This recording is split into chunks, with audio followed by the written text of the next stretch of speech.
Welcome to the latest podcast in the Set to Screen series. There's a great speech in Bandwagon, and they sit in the theatre and he says, "Okay, kids, this is an empty theatre, a dark space, but for the next 4 weeks, this will be your night, your day, blah, blah, blah, blah. But at the end of that, we'll have a show."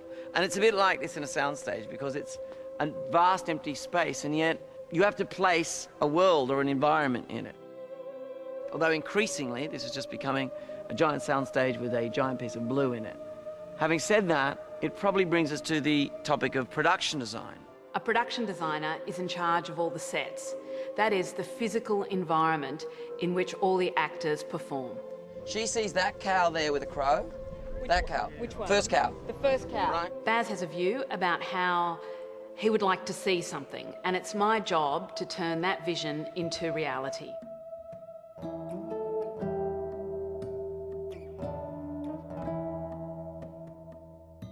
In general, production design tends to be something that happens after there's a script. What's different with our process is that apart from the fact that the production designer is my wife and great collaborator, Catherine Martin, everyone calls us CM, but we begin that process as the story is being written. The issues of staging, you know, how to amplify the idea of a scene through staging, is something that I explore on models with CM very early on, and then we take those ideas and we put them back into the text.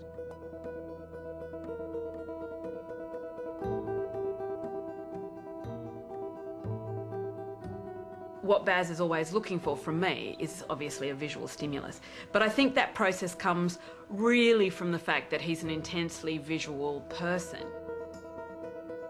Every single thing that appears visually in a film is part of a series of deliberate choices that Baz as a director makes. There is never just a picture behind someone's head in one of Baz's films that doesn't have a thought process behind it. There's always this kind of endless chicken and the egg thing when we start to work together, that the images that pertain to that particular idea or story start to feed the storytelling, and the storytelling then feeds the image. The reason you make drawings and pictures of what you imagine, you use them as tools to understand the physicalisation of those ideas. Could this possibly have happened? What did people actually wear? What details could help fill out the story, enlighten a character? What really did happen then? What is the social context? How does that impact on the story? To get a look at them in 3D, so to speak, so you can actually say, oh, well, you know, that seemed like a good idea at the time.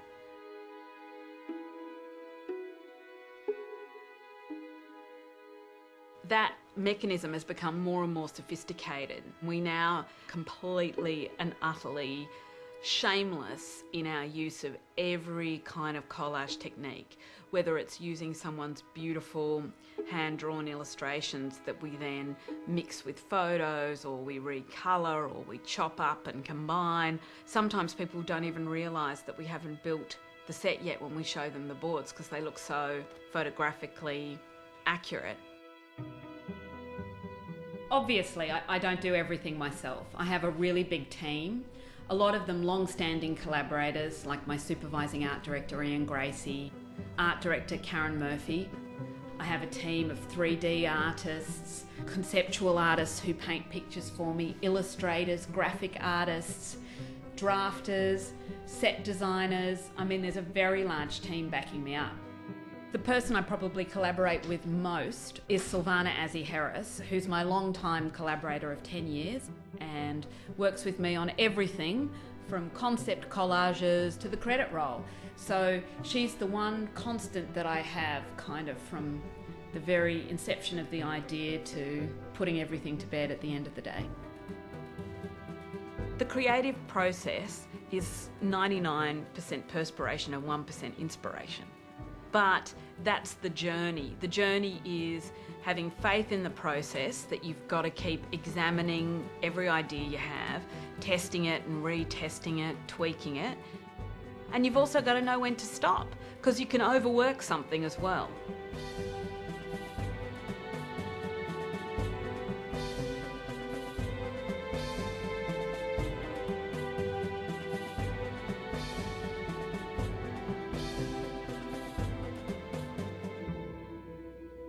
Go to the website to learn how to participate in the Set to Screen series.